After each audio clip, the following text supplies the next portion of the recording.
Item ಯಾವುದೇ ಇರಲಿ try ಮಾಡಿ ಆಚಿ ಚಿಕನ್ ಮಸಾಲಾ.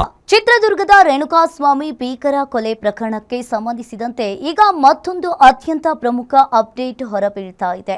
ಇಡೀ ರಾಜ್ಯವನ್ನೇ ನಡುಗಿಸಿದ ಈ ಕೇಸ್ನಲ್ಲಿ ಸಾಕ್ಷಿಗೆ ಬೆದರಿಕೆ ಹಾಕಿದ್ದ ಸೂತ್ರಧಾರ ಯಾರು, ಡಿ ಗ್ಯಾಂಗ್ನ ಆ ಅಸಲಿ ಆಟಗಾರ ಯಾರು ಅನ್ನೋದು ಇವತ್ತು ಬಹಿರಂಗವಾಗುವ ಸಾಧ್ಯತೆ ದಟ್ಟವಾಗಿದೆ. ರೇಣುಕಾಸ್ವಾಮಿ ಕೊಲೆ ಕೇಸ್ನ ಸಾಕ್ಷಿಗೆ ಬೆದರಿಕೆ ಹಾಕಿದ್ಯಾರು? ಡಿ ಕಂಪನಿ ಹಿಂದಿರೋ ನಿಜವಾದ ಮಾಸ್ಟರ್ ಮೈಂಡ್ ಯಾರು? ಪೊಲೀಸರ ಕೈ ಸೇರಲಿದೆ ಮೊಬೈಲ್ ಎಕ್ಸ್ಟ್ರಾಕ್ಟ್ ರಿಪೋರ್ಟ್.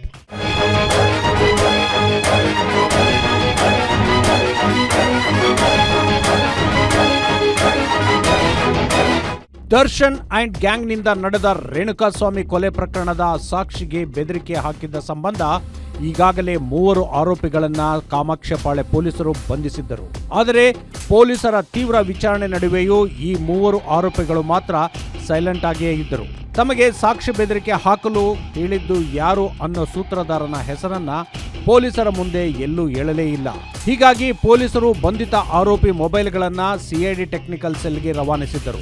ಆ ಮೊಬೈಲ್ ಎಕ್ಸ್ಟ್ರಾಕ್ಟ್ ರಿಪೋರ್ಟ್ ಕಾಮಾಕ್ಷಪಾಳ್ಯ ಪೊಲೀಸರ ಕೈ ಸೇರಲಿದೆ.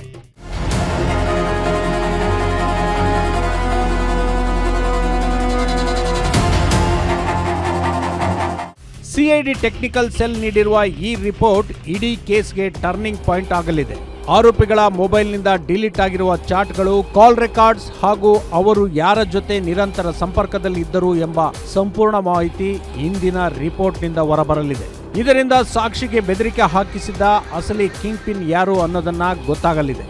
ಇನ್ನು ಈ ಪ್ರಕರಣದ ಪ್ರಮುಖ ಆರೋಪಿ ಡಿ ಕಂಪನಿ ಅಡ್ಮಿನ್ ಪುನೀತ್ನನ್ನ ಪೊಲೀಸರು ಬಿಗಿ ಕಸ್ಟಡಿಗೆ ಪಡೆದಿದ್ದಾರೆ. ಈ ಪ್ರಕರಣದಲ್ಲಿ ಪುನೀತ್ ಪಾತ್ರ ಬಹಳ ದೊಡ್ಡದಾಗಿದ್ದು ಹೆಚ್ಚಿನ ಮಾಹಿತಿ ಕಕ್ಕಿಸಲು ಪೊಲೀಸರು ಪುನೀತ್ನನ್ನ ಮತ್ತೆ 5 ದಿನಗಳ ಕಾಲ ತಮ್ಮ ಕಸ್ಟಡಿಗೆ ಪಡೆದಿದ್ದಾರೆ. ಇನ್ನುಳಿದ 2 ಆರೋಪಿಗಳನ್ನ ನ್ಯಾಯಾಂಗ ಬಂಧನಕ್ಕೆ ಒಪ್ಪಿಸಲಾಗಿದೆ. ಇವತ್ತು ಸಿಗಲಿರುವ ಮೊಬೈಲ್ ರಿಪೋರ್ಟ್ ಮತ್ತು ಪುನೀತನ 5 ದಿನಗಳ ಪೊಲೀಸ್ ಕಸ್ಟಡಿ ವಿಚಾರಣೆ, ಈ 2 ಅಂಶಗಳು ಡಿ ಗ್ಯಾಂಗ್ನ ಮುಂದಿನ ಅಸಲಿ ಮುಖವಾಡವನ್ನ ಕಳಚಲಿವೆ ಅನ್ನೋದರಲ್ಲಿ ಯಾವುದೇ ಸಂಶಯವಿಲ್ಲ. Ajay Kumar, crime bureau, guarantee news, Bengaluru.